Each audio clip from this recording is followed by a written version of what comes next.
বড় ঘোষণা কমিশনের প্রথম দফার ভোটার তালিকা চূড়ান্ত, ৮০ লক্ষের নাম বাদ পড়ল বাংলা থেকে। পশ্চিমবঙ্গের এসআইআর প্রক্রিয়ার কারণে ভোটার তালিকা থেকে এখনো পর্যন্ত নাম বাদ গেছে ৮০ লক্ষেরও বেশি। এর মধ্যে মৃত, ডুপ্লিকেট, অনুপস্থিত ও অন্যত্র চলে যাওয়া ভোটার যেমন রয়েছে, তেমনই রয়েছে আনম্যাপড ভোটার ও অযোগ্য ভোটার। অর্থাৎ লজিক্যাল ডিসক্রিপেন্সির কারণে যে ভোটারের আবেদন ঝুলেছিল এবং বিচার বিভাগীয় অফিসাররা যাদের আবেদন যাচাই করে অযোগ্য বলে বাতিল করেছেন। এ বিষয়ে উল্লেখ্য, ভোটার তালিকার সংশোধন প্রক্রিয়া নিয়ে সুপ্রিম কোর্টের মামলা চলছে।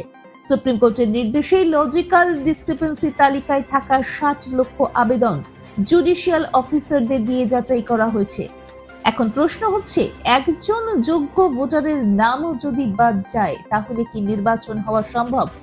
নির্বাচন কমিশনের কর্তাদের মতে এটা স্থির করার এখতিয়ার একমাত্র কমিশনেরই রয়েছে। একবার ভোট ঘোষণা হয়ে গেলে এরপর তা আর আটকানো যায় না। আবার অনেকে মনে করছেন এখনই চূড়ান্ত বলা যাচ্ছে না।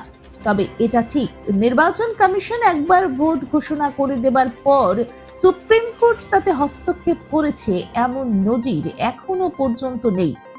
কমিশনের কর্তারা এই জটিলতার জন্য রাজ্য সরকারকেই দায়ী করছেন। তাদের মতে রাজ্য সরকার গোড়া থেকেই এসআইআর প্রক্রিয়ায় অসহযোগিতা করেছে। তারপর থেকে বিষয়টি সুপ্রিম কোর্টের নজরদারিতেই হচ্ছে। এ ব্যাপারে আর কমিশনের করণীয় কিছু নেই। তবে এখন এটাই দেখার শীর্ষ আদালত বিষয়টিকে কিভাবে ব্যাখ্যা করে। পশ্চিমবঙ্গের প্রথম দফার ভোটের জন্য ভোটার তালিকা এক প্রকার চূড়ান্ত হয়ে গিয়েছে, কারণ যে ৬০ লক্ষ ভোটারের আবেদন লজিক্যাল ডিসক্রিপেন্সির জন্য ঝুলেছিল তার মধ্যে ৪৫ লক্ষ যাচাইয়ের কাজ শেষ হয়েছে, অর্থাৎ নিষ্পত্তি হয়েছে। প্রথম দফার ভোট যেখানে যেখানে রয়েছে সেখানে আপাতত আর যাচাইয়ের কাজ হবে না। এবার দ্বিতীয় দফার ভোটের জন্য যাচাইয়ের কাজ যথাসম্ভব এগোনো হবে।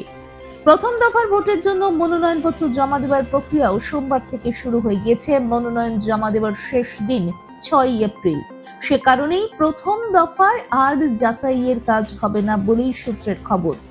বাংলায় প্রথম দফার ভোট হবে গোটা উত্তরবঙ্গে, সেই সঙ্গে ২ মেদিনীপুর রাজ্যের পশ্চিমাঞ্চলে ভোট গ্রহণ হবে প্রথম দফায়, অর্থাৎ ২৩ এপ্রিল।